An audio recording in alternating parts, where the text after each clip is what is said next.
I still remember the faint scratch of her suitcase wheels against the hardwood floor, echoing through our half-furnished living room like a final, mocking serenade. It was night, and the shadows of passing headlights played across her face, revealing eyes that no longer held any tenderness for me. She didn't even bother with an explanation that time, just grabbed her things, brushed by me as if I were a mere obstacle, and followed him out the front door. The younger man waited in his sleek, red car, engine idling in our driveway. I stood there in the dead silence that remained, my heart clamoring so loudly I almost believed she could still hear it. The next morning she drained our joint bank account. Months later my phone buzzed with news of her being led away in handcuffs. And in that surreal moment, I felt something I never thought I'd experience again. A glimmer of release. I guess I should start at the beginning, or at least where things began to unravel. My name is Andrew and I'd been married to Catherine for 8 years. Our life wasn't perfect, but I never suspected it was fragile enough to crumble in one swift stroke. She was the adventurous one, a painter, a dreamer, constantly talking about traveling or moving to an artist's colony. I was the steady presence, the one who kept things grounded with my stable job at an engineering firm. Sometimes I admired her restless spirit, other times it wore me thin. But I told myself that's how love worked. You accept the quirks and find a balance. We'd been renting a modest bungalow on the edge of town, saving for a down payment on a future home. I liked the familiarity, the picket fence, the old oak in the yard, neighbors who hosted barbecues each summer. Catherine, however, seemed bored by its predictability, often musing about bigger cities or more exotic locales. Still, I never imagined she'd walk out so abruptly. A few days before that suitcase rolling night, I'd noticed her mood shift. She stopped laughing at our inside jokes, avoided my eyes whenever we talked. One evening, she was glued to her phone, texting with a smile that vanished the moment I leaned in to see. I asked if anything was wrong. She merely shrugged, claimed it was just a friend. I didn't press. Maybe I should have. When she left, she didn't even pack everything, only enough to suggest it wasn't some passing argument. She took her clothes, her art supplies, the laptop we'd shared, and a few personal trinkets. The rest of the house suddenly felt too big, haunted by echoes of her presence. In the morning, I discovered she'd not only emptied our account but also run up charges on our credit card. Nearly every cent we had saved disappeared, transferred somewhere out of my reach. My heart pounded with fury and disbelief. I considered calling the cops, but what could I say? My wife left me and took our money? She was on the account too. A wave of helplessness crushed me, and I sank into a dark pit of anger and betrayal. Days bled into weeks. The house was eerily quiet. My attempts to reach Catherine fizzled. She ignored my calls, refused my messages. Mutual acquaintances told me she'd moved in with some guy at a fancy apartment complex downtown. They said he was young, barely past college, charming, with money from who knew where. My bitterness flared like acid in my chest. She'd always fantasized about a more glamorous life, and now she'd found a shot at it with a younger man.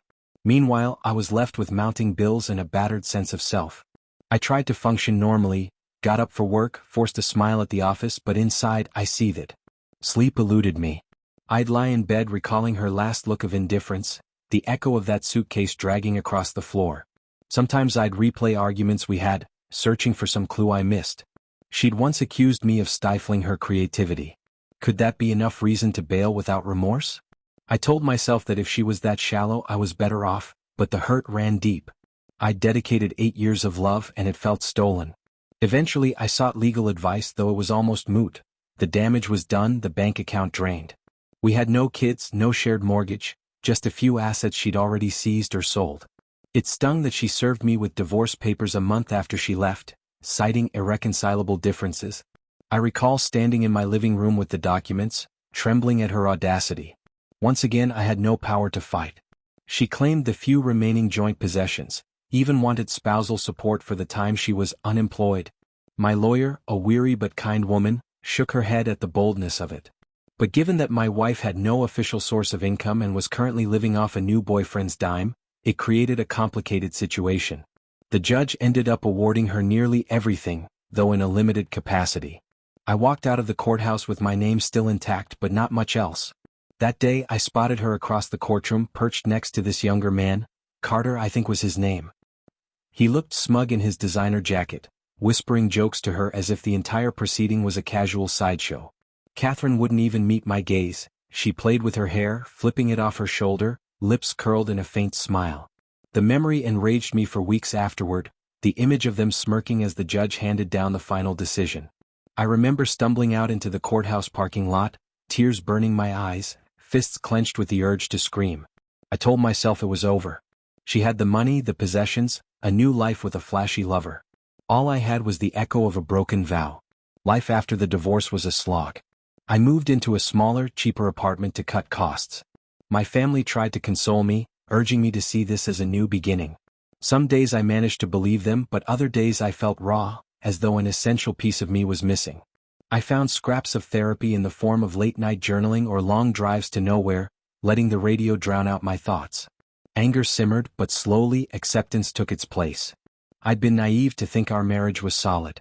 She'd obviously been unhappy for longer than I realized. 6 months slipped by.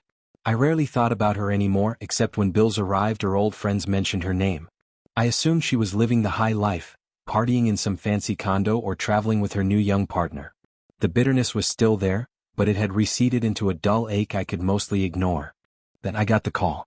It was a detective from the police department, though the message that popped up on my phone said unknown. I answered out of curiosity. He asked if I was Andrew, and when I confirmed, he told me they had questions about my ex-wife, Catherine. Confusion gripped me. Why would the police want to talk about her now? The detective explained she'd been arrested earlier that morning, and I might need to appear in court as a witness regarding her finances. My pulse raced. Arrested? On what charge? The detective was vague, mentioning allegations of fraud, embezzlement, possibly conspiracy. My mind reeled, imagining her new boyfriend at the center of it all. Had they lured her into some crime spree? I showed up at the station the next day, pushing back old anger, curious about the facts. The detective walked me through what they knew. Apparently, this younger man was involved in scamming investors, funneling large sums of money through fake businesses. Catherine might have helped launder funds or at least handled some suspicious transactions. The detective noted her name surfaced on multiple accounts, some of which had traced links back to our old finances. My stomach churned. Could that be how she'd afforded the lavish lifestyle post-divorce? Maybe she was an active accomplice, or maybe Carter used her. Either way, she was in custody, pending arraignment in a few days. Part of me felt a triumphant jolt. The woman who'd ripped my life apart was now facing justice. But as I left the station, a strange hollowness gnawed at me. She was once my wife, someone I'd loved fiercely. Seeing her in handcuffs wasn't exactly how I imagined closure. I tossed and turned that night, warring with conflicting emotions. Satisfaction that karma had caught her, pity that she'd ended up in such a mess, anger that she might drag me into it as well. Court day arrived. I showed up at the courthouse out of a mix of obligation and curiosity.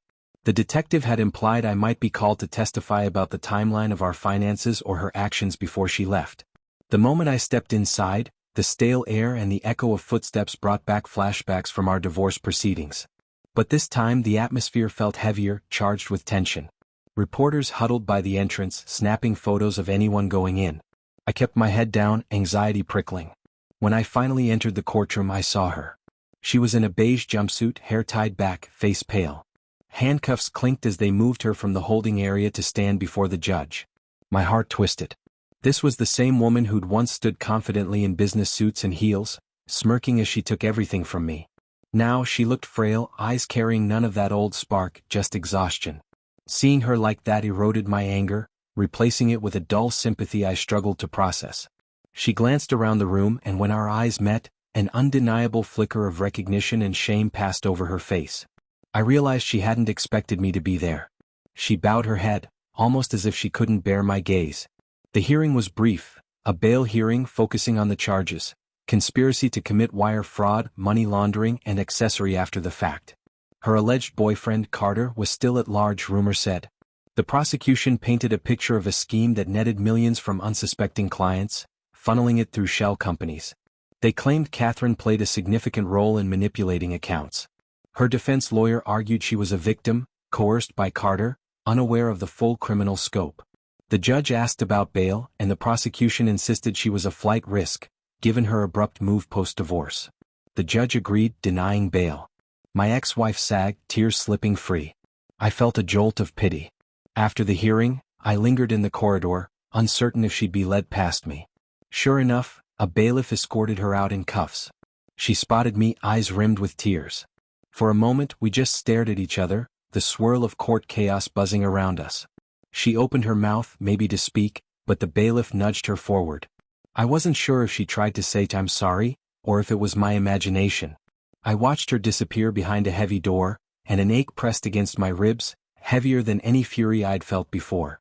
The detective approached me, thanking me for being on standby if the trial needed my testimony.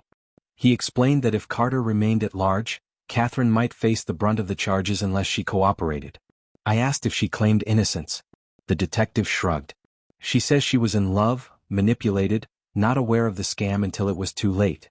Hard to say how a jury will see it. I nodded numbly, recalling how she'd once described me as stifling and unexciting, only to land in a far worse predicament with a man who clearly had no qualms about abandoning her. Life has a dark sense of irony. A few weeks later, I got a request from her new defense attorney to come in for a statement. She apparently wanted me to testify that she wasn't living a life of crime before meeting Carter, that she was a normal spouse with no criminal record, to show she lacked the inclination for fraud. My initial reaction was outrage. Why should I help the woman who shattered me? But as I sat alone in my quiet apartment, I couldn't escape the memory of her hollow eyes in that beige jumpsuit, the heartbreak on her face in court. Maybe I was a fool, but I still couldn't relish her downfall. She was a flawed human who made terrible choices, but once we shared love. Ultimately, I met with her lawyer. I recounted how we'd had a normal marriage with no sign of illegal activity before Carter entered the picture. The lawyer seemed relieved, claiming it might help reduce her sentence. Part of me questioned whether she was using me again, but the other part recognized I wasn't truly doing it for her. I was doing it for my own peace of mind. I didn't want her entire life destroyed. That might sound naive, but heartbreak and empathy can coexist in the oddest ways. At the trial, I took the stand briefly, stating facts about our marriage. The prosecution tried to paint her as a greedy opportunist who left me to join Carter's lavish scheme. I couldn't deny she left me for a younger man and took everything. That was true. But I added that, in my experience, she'd never been involved in fraud or deceit prior to him. I had no illusions that it absolved her, but I suppose it helped paint a picture of how Carter may have manipulated her. She watched me from the defense table, eyes brimming with tears again. After testifying, I left the courtroom, heart thrumming with a blend of closure and sadness. The question I kept asking myself was whether I was enabling her or simply being honest. Regardless, the trial moved on, and eventually I heard through the grapevine that she accepted a plea deal. She'd serve a reduced sentence in exchange for testifying against Carter, if he was ever found. The ring of people scammed out of millions would likely never recover fully, but at least some justice might be served. I visited her exactly once in jail before they transferred her. I'm still not fully sure why, maybe to tie up the last loose end of my heartbreak. In the visitation room, separated by a plexiglass window, she looked even smaller, her face etched with regret. She apologized, genuinely, for how she left me, for the money she took, for the humiliation I endured. Tears glistened in her eyes as she confessed that the life she thought she wanted with Carter was just a facade of excitement, built on stolen funds and lies. She said she'd understand if I never forgave her. I told her I didn't know if I could. She nodded, tears dripping onto her lap.